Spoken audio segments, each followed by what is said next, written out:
there would be, as I said, a more robust action that still stops short of going directly into Iran, for example, that Iran would know and take as a signal, take more seriously that they should be halting the kind of support they are giving throughout the region. Now, the White House has blamed an Iran-backed militia for the drone strike which killed 3 US soldiers and injured at least 40 others at an American base in Jordan.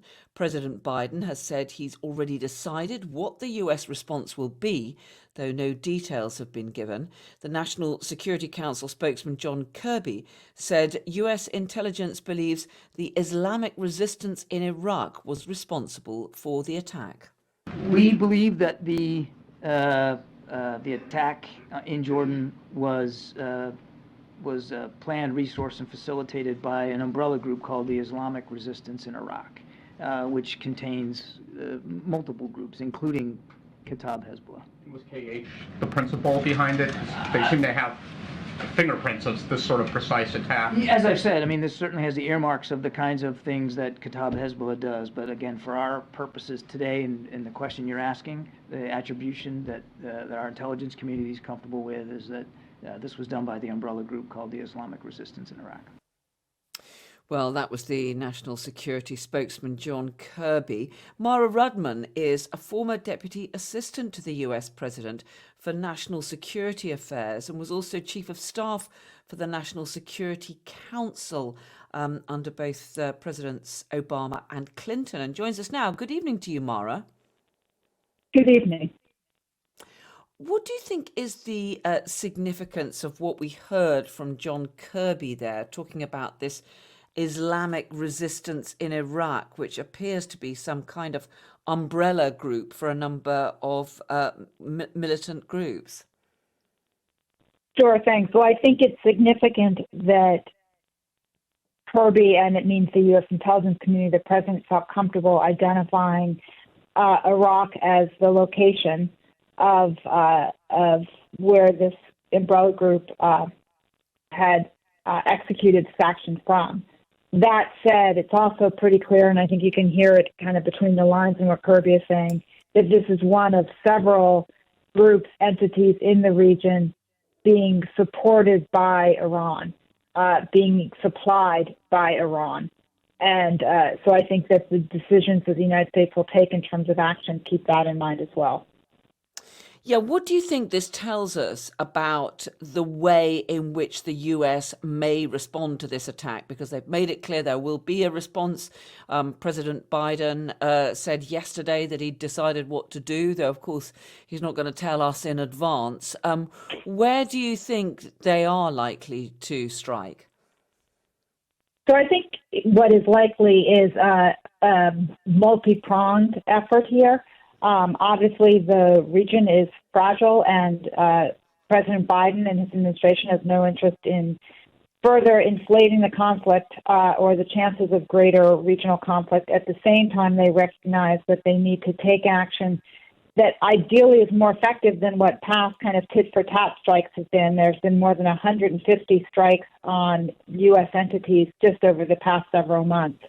And so I think likely they will look at a combination of strikes against these allied militias of Iran, particularly in Iraq, it sounds like, based on what Kirby said today, though I think, frankly, Iraq, Syria, Yemen, all areas that would be ripe for strikes that may go beyond the tit-for-tat types of strikes that have happened in the past and go directly for the leadership of these militias and for what they are using to execute these attacks against the United States, whether it's ballistic missile sites or drone production facilities, things like that. I think it will probably be a more robust action than we've seen in the past. At the same time, I think it's likely that they are looking at cyber attacks and covert action as well against what has been the Iranian network across the region. If that's the case, we won't know what they're doing and how they're doing it and whether they're doing it. I hope they are at the same time taking steps to shore up and reinforce United States allies in the region. because that's important, and also, of course, making sure that they're stepping up, that we are stepping up force protection measures for U.S. troops across the region. And by we, I mean the United States government, of which I'm not a part. Yeah, thanks for clarifying that. I mean, President Biden has said he doesn't want a wider conflict in the Middle East. He said that the US is not looking for a war with Iran. But if, and it seems as though it's only a matter of time before we do see these strikes are carried out, I mean, that is undoubtedly just going to increase tensions, isn't it? Potentially lead to further escalation, potentially further reprisals, as you've suggested. No, I think we've had a number of attacks so far on the United States. It does not seem to have stemmed them yet. I think the hope is that there would be, as I said, a more robust action that still stops short of going directly into Iran, for example. That Iran would know and take as a signal, take more seriously that they should be halting the kind of support they are giving throughout the region. Iran, by the way, has also made statements that they don't wish to see a wider regional war. And they recognize that the United States has a distinct advantage over them militarily, should things escalate. But it's obviously in the interest of both sides for that not to happen. And I hope and I believe that President Biden is taking a calibrated action now, but that will be a step above and beyond and kind of a strategic look at how to approach what has been an ongoing challenge for the United States in the region. Yeah, I mean, Iran has actually denied that it was responsible for this drone attack that killed the 3 US servicemen. But we've then, I'm looking at some remarks today from the Revolutionary Guard commander who advises the Supreme Leader, Ayatollah Ali Khamenei, talking about the threats from American officials and says no threat will be left unanswered. And I mean, the concern has to be that any response from the US will simply bring a further response from one of these militia groups. So the militia groups are groups that are funded and supported by Iran. So an Iranian spokesperson can make the statement that you suggested was made earlier today and still be culpable because of what we know are the direct supplies of expertise, of material, of resources to the various militias in the region. And it is very important that there is recognition that the United States should not continue to be attacked in this way, and that the United States its presence in the region will not be removed based on these attacks, because that's some of what the goal is for these militias, as well as for Iran. And the United States is critical, along with its regional allies, in keeping the security and stability in the region, which obviously links, as we're seeing by the attacks by the Houthis on passage of ships, critical to the global economy and to global security. Of course, the US and the UK have made it clear that their strikes against those Houthi targets in Yemen are about keeping those international shipping lanes open.